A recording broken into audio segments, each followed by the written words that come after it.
focused, and have a great self-perception.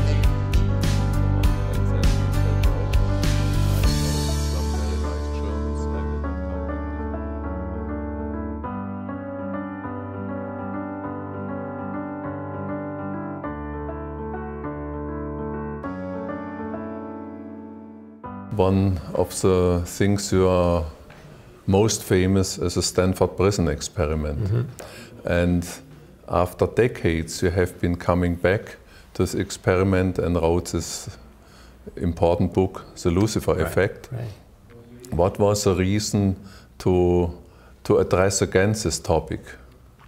I was always very much influenced by the Holocaust. I had many Jewish friends in America.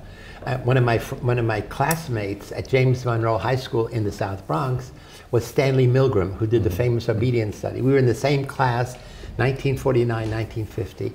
And as a little Jewish kid, he was worried that the Holocaust could happen again in America, and he and his family would be in the concentration camp.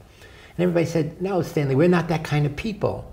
He said, "I'll bet they said the same thing before they became Hitler Youth." So Stanley and I were talking about, even then, the power of situations to change what people would do. What I wanted to do in the Stanford Prison Experiment is to create evil. That is, to create a situation in which we put only good people in a bad place. So we had only college students, bright, intelligent, physically healthy, psychologically healthy. And then we randomly assigned half to be guards, half to be prisoners. And it was simply a demonstration. What happens if you put good people in a bad place? Does the bad place dominate, or does the goodness of the people change the bad place? And the sad message is situations dominate personality. That when you are in an unfamiliar situation that you've never been in before, and you're playing a role in a costume on a stage, you become the actor, or the actor becomes you, takes over. So the boys playing guards, in a very short time, within a day, they began to be sadistic and brutal. The boys playing the role of prisoner began to have emotional breakdowns. And each day we had to release one of the prisoners because of extreme emotional stress. So we ended the study at 6 days. It was supposed to go for 2 weeks. And it's had a very profound effect. That is the combination of Milgram Study, which is about the power of individual authority, and the prison study, which is really at the power of systems and situations together, is a powerful message. And all the research I have done, and all the research anybody's done, Milgram, the Ash studies, all these other studies, and all the research of evil in the real world, there's always a small percentage, 10, 20, maybe 30%, a minority who resist. So the last chapter of my book in the Lucifer Effect was, what is it about people who can resist these enormous situational pressures? Maybe we can think of them as heroes. And I began in that chapter to do a taxonomy of different kind of heroes. From comic books, we have this view of evil demons. Mm-hmm. But no, people who do the worst evil are really at the head of organizations. They are at the head of cults. They are the head of terrorist organizations. And they look normal. In many cases, they're very well educated. They speak well. And then I said, well, maybe there's a parallel with the banality of heroism.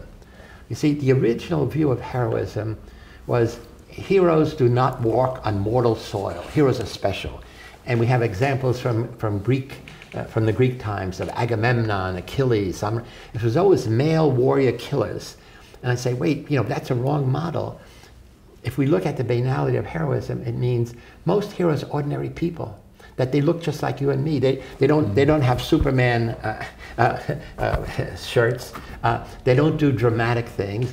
But every day they do deeds of compassion and kindness and caring that often go unnoticed. It's only when somebody makes a video of them helping a stranger in distress, you put it on YouTube, that oh, that's a hero.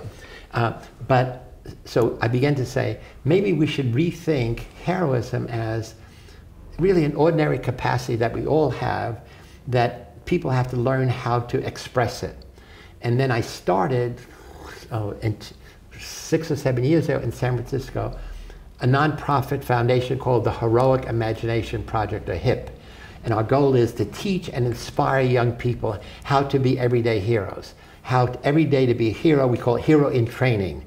Doing daily deeds of goodness and kindness so that it becomes a habit. You do it automatically. Every situation you're in, you focus, how can I make somebody here feel special? So the focus is on sociocentric, on other, rather than egocentric. It's not about, I hope people like me, think I'm smart. No, who can I make feel good in this new situation?